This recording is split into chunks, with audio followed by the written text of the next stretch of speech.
Bon là on est dans une huilerie traditionnelle. Concernant l'histoire d'Algérie, il y a beaucoup de choses qui sont un peu méconnues. Et les hommes, vous savez cuisiner?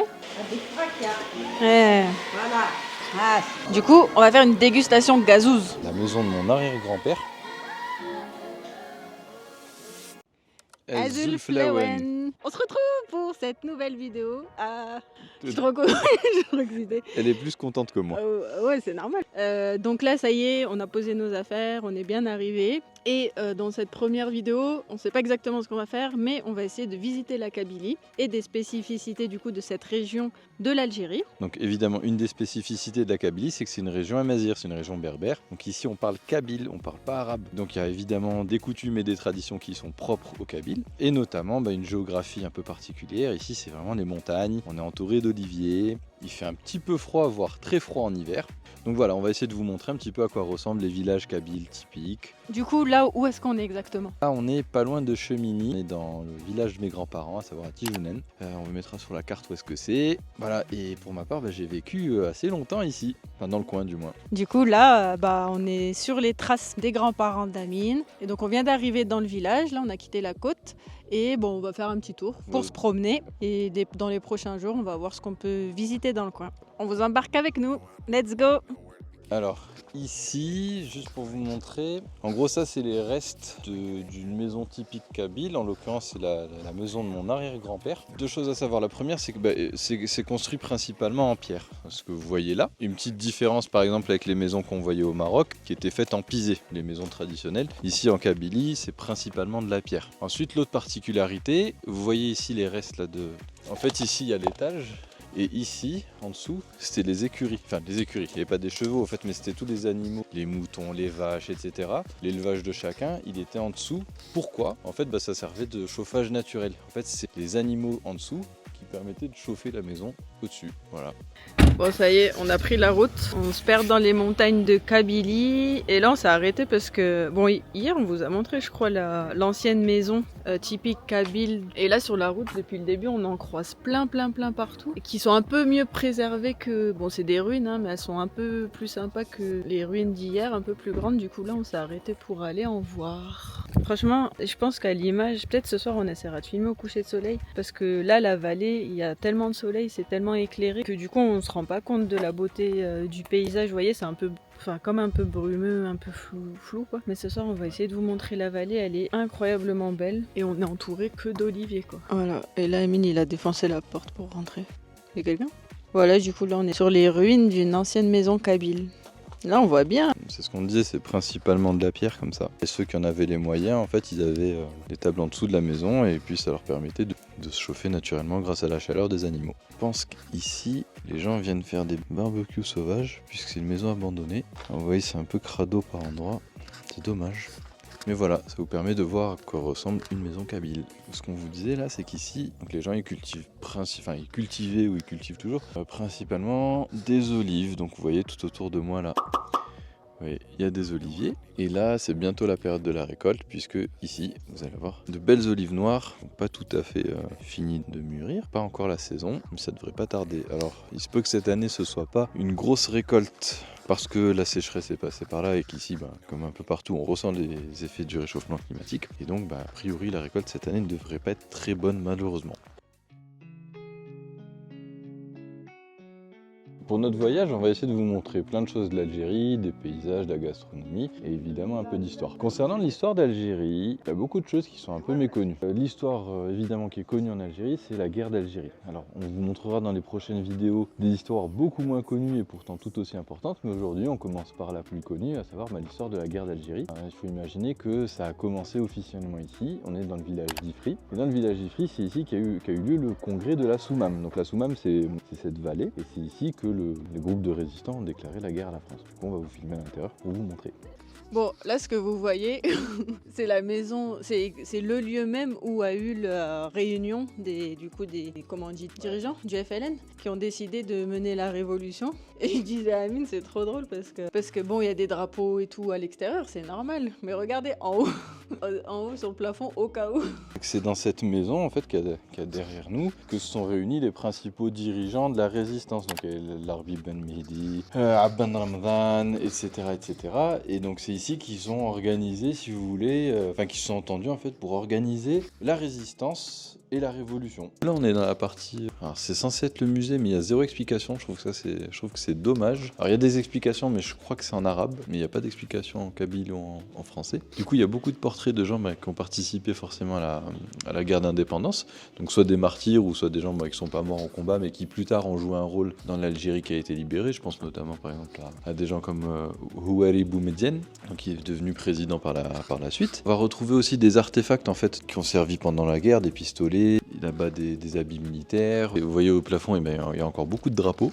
Souvent on pense aux hommes qui ont participé à la guerre, mais il y a aussi un hommage qui est fait aux femmes, puisque les femmes aussi ont, pour certaines, pris des armes, ou pour d'autres, elles ont organisé la résistance en livrant des armes ou des choses comme ça, ou en commettant des actes de résistance, donc c'est plutôt cool de leur rendre hommage, ça c'est bien. Bah voilà, on quitte le musée de la Soumam. T'en as pensé quoi? Ouais, c'est ce que j'expliquais, je trouvais que ça manquait un peu de pédagogie. En fait, autant le fait qu'ils rendent hommage, etc., aux différentes personnes qui ont participé à la Révolution, ça je trouve que c'est bien. Il y a beaucoup de pièces authentiques, des reliques, des habits, etc., ça je trouve que c'est vraiment bien, c'est une grosse richesse, mais ça manque d'explications. Il y a quelques textes qui sont écrits en arabe, mais malheureusement, tout le monde ne lit pas l'arabe ici. J'ai pas envie de me faire taper sur les doigts, mais il aurait fallu peut-être qu'ils mettent des trucs en kabyle et en français, par exemple, pour que ce soit accessible un peu à tout le monde. Ce qui est juste dommage aussi, c'est qu'on n'a pas croisé de guide. Je pense que quand tu as un guide, c'est quand même cool. Puis en plus, ce que ça montre, c'est en fait que la région, elle a quand même payé un lourd tribut pendant la Révolution. Ouais, c'est énorme. Je suis assez d'accord avec toi. Moi, je le trouve très bien pour le devoir de mémoire. Il remplit totalement son rôle. Effectivement, moi, par exemple, qui ne lis pas l'arabe, j'étais un peu limitée dans la compréhension. Enfin, si j'étais pas avec Amine, par exemple, et qu'il m'expliquait pas l'histoire, ce qui s'est passé, etc., il manque le niveau 0 de lecture. Il manque même d'expliquer ce que c'est, quoi. Mais en dehors du musée, je trouve le lieu est incroyable parce qu'on est entouré des montagnes. C'est magnifique. Donc, ça peut faire l'objet d'un petit détour si vous faites un petit tour là en Kabylie. Voilà, vous y passez un quart d'heure, c'est tout petit, hein, ça se fait rapidement. Pour l'histoire, bon allez, on continue. On va où? Bon, on prend la route. Ouais, on va voir où ça nous mène. On se retrouve, on est arrivé à Agbou. Agbou, c'est une ville, une grande ville, hein, c'est une grande ville de la vallée de la Soumam. Et là, du coup, on va aller manger un bout parce qu'il fait faim. Bon, on est dans un restaurant pas du tout traditionnel, hein. C'est un truc qui fait des sandwichs, des burgers et compagnie. Mais j'ai pris une boisson locale parce que c'est une gazouze Ifri. Donc Ifri, c'est le village qu'on allait visiter tout à l'heure, où il y avait le congrès de la Soumam, on dit ? Ouais. Le congrès de la Soumam. Et c'est aussi, du coup, un village où il y a une source, en fait, comme Evian, on va dire. On va faire une dégustation gazouze. Je teste la Ifri. Tu testes quoi, la Ifri ? Ouais. Alors.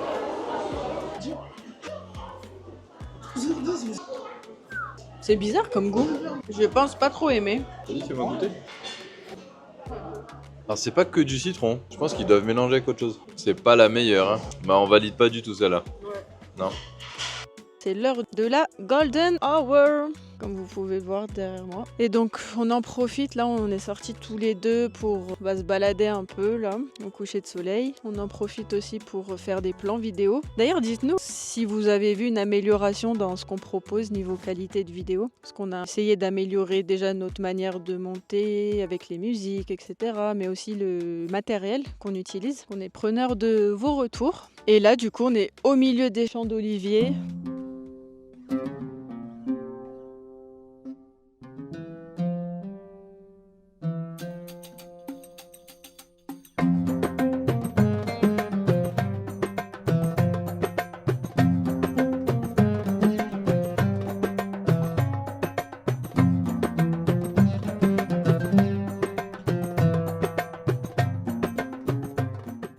Essoufflée parce que je suis montée en courant chercher la caméra. Parce que du coup, les tatas, etc. sont en train de préparer la galette kabyle. Donc la pâte elle est déjà faite, j'ai loupé ce passage-là, mais c'est pas grave. Elle est en train de cuire, donc je vais vous montrer. Parce qu'on vous en a parlé avant, donc on va voir.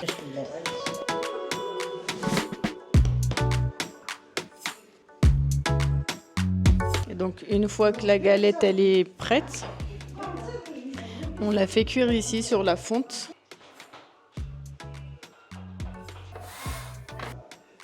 On passe à un autre plat typique kabyle. Comment vous appelez la salade felfelo tomatèche ?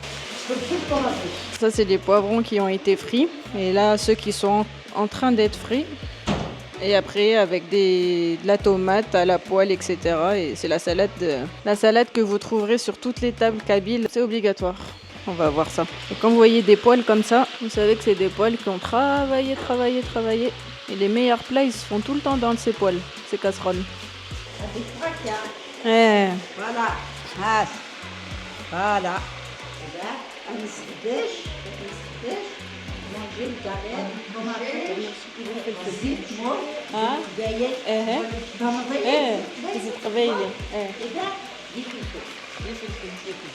C'est bon, hein? Ça hit. Et là, c'est la tomate ici. Tomate. Tomate القداير هكا. Ça c'est le piment. Ah, et le piment, il est là. Le piment fort. Hein. Fort, ouais, il est fort. Voilà.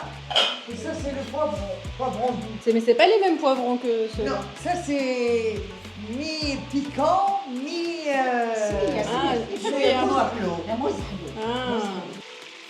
Donc là, de ce côté, on prépare des sardines qui vont frire.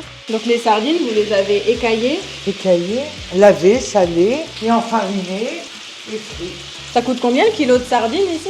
900 dinars. Ça fait, on va dire, presque 4 € quoi. De moins de 4 euros.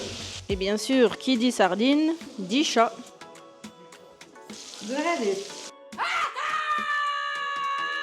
Moi, je suis chargé de filmer la conclusion, mais je sais même pas ce qu'on mange. Je suis pas crédible. Ah, je vais présenter. Allez, vas-y. C'est l'heure de la manger. De manger. Donc, tout ce qui a été préparé ce matin, qu'est-ce qu'on a?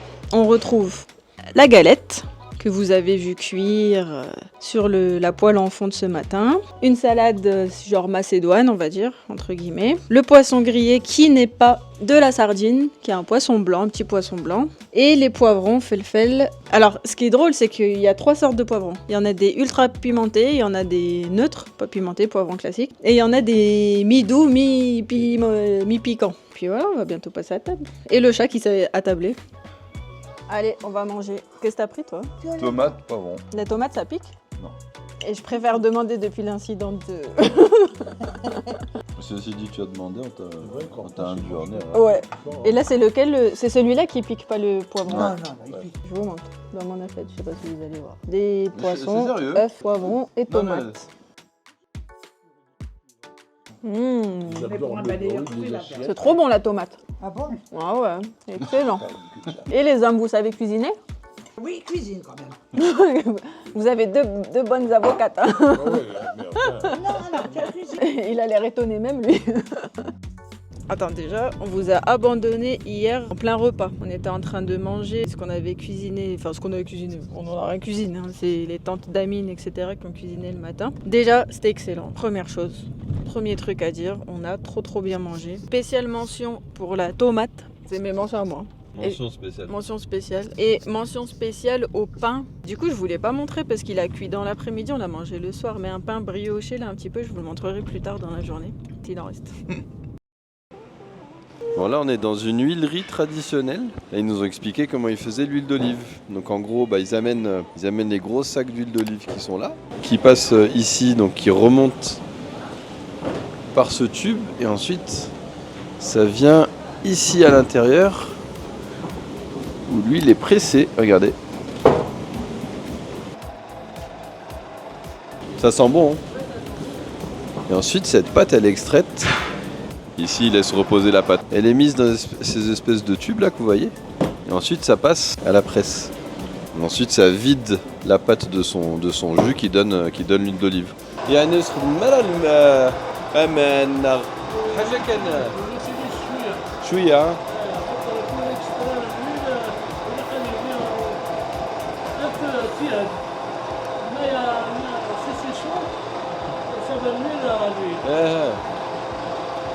C'est l'huilerie d'une famille? Oui. De la famille? Oui. Ça fait longtemps que vous C'est mon êtes père qui travaille ici. Ah, Et moi, je travaille avec lui. Ici. c'est bien de voir ça. Surtout qu'elle est traditionnelle. Ah oui? Voilà, oui. La huilerie, C'est- elle est c'est traditionnelle. traditionnel. Voilà. Bon, on arrive à la fin de cette vidéo. On espère qu'elle t'a plu. Notre périple en Kabylie n'est pas tout à fait fini puisqu'on y retournera à la fin de notre séjour en Algérie. Et on va vous faire une vidéo dédiée à la visite d'un village qui est abandonné, qui sortira très certainement la semaine prochaine ou celle d'après. Et en attendant, nous, on est arrivé dans notre prochaine destination. À votre avis, où est-ce qu'on est? Dites-nous en commentaire. Est-ce que vous avez Que vous reconnaissez, tiens. cette ville célèbre d'Algérie? En attendant de vous faire découvrir cette ville-là, on espère que cette vidéo vous aura plu. N'hésitez pas à nous écrire dans les commentaires. N'hésitez pas à vous abonner aussi. On est bientôt à 1000 abonnés. Ça serait cool de les atteindre en Algérie. Prenez soin de vous et on vous donne rendez-vous la semaine prochaine. Salut!